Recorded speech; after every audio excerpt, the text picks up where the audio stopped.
এই হুনো খাউনটা নিয়ে এসে কইলাম বাড়িতে এসে খাইতে গেলে আবার কামের দেরি হইব, সন্ধ্যা হয়ে যাবো কাম করতে করতে। আচ্ছা ঠিক আছে, আমি নিয়ে আসুমনি, চিন্তা করো না। দেরি করো না কইলাম। আর আমি কিন্তু দুপুরবেলা তাড়াতাড়ি চলে আসবো, রান্না বান্নাটা ঠিকঠাক মতো কইরা রাখো। ঠিক আছে চলো। আব্বা এতক্ষণ ধরে চেষ্টা করতেছো, তারপর আগুন জ্বলতেছে না, লাকড়িটা কি ভেজা নাকি? তুই যেই হারে চোখের পানি নাকের পানি ছাড়তাছস, তাতে লাকড়ি এমনি ভিজা যাইবে। সমান অধিকার দিতে গিয়া এখন তো মনে হইতেছে চোখে দেখার অধিকারই হারায় ফেলামো বাপ্পলাই। তাই তো দেখতেছি। আবার জ্বলছে জ্বলছে জ্বলছে, ধাক্কা দাও ধাক্কা দাও, জোরে ধাক্কা দাও।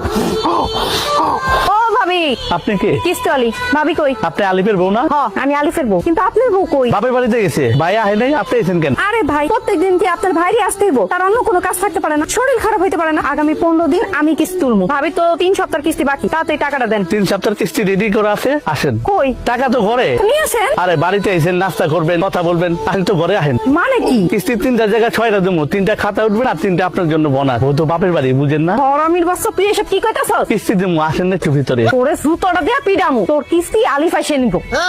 6 কিস্তি এক লাগে দিতাম কিন্তু। কিরে রান্নার খবর কি? রান্না হইছে? ভাত হইছে? সব ভাত তো হইছে, কিন্তু ছোট্ট একটা সমস্যা হয়ে গেছে। সমস্যা কি হইছে?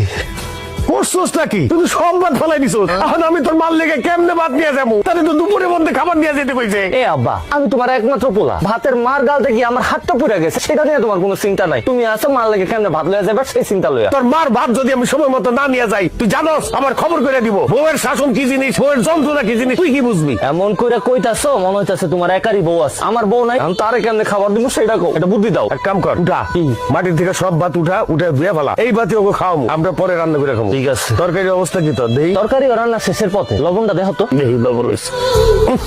করছস কি? কিসে? লবণই তো দেশ নাই। কি কও, লবণ দিছি তো, খারাপ আবার দিতাছি। দে এবার দেখো তো। দেখি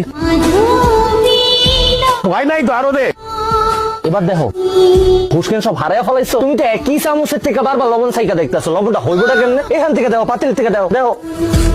ঠিক আছে? ইয়াল্লাহ, এত লবণ দেয় মানুষ? তুমি নিজেই তো আমার লবণ দিতে কইলা, তাহলে এখন কি করুম? পানি দে, বাইন্ডান।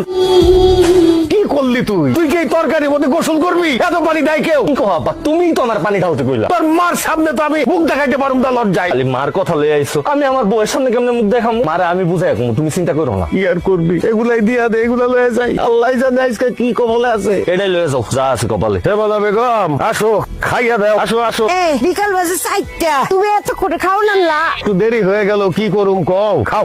কামাক গেছেন আমার? মোরে কামাক গায় নাই, একটু ঠিক মতো কাম করতে হইব। আমার কাম আমি বুঝুম। আর দুইয়া তুমি আমার সাথে খায় না?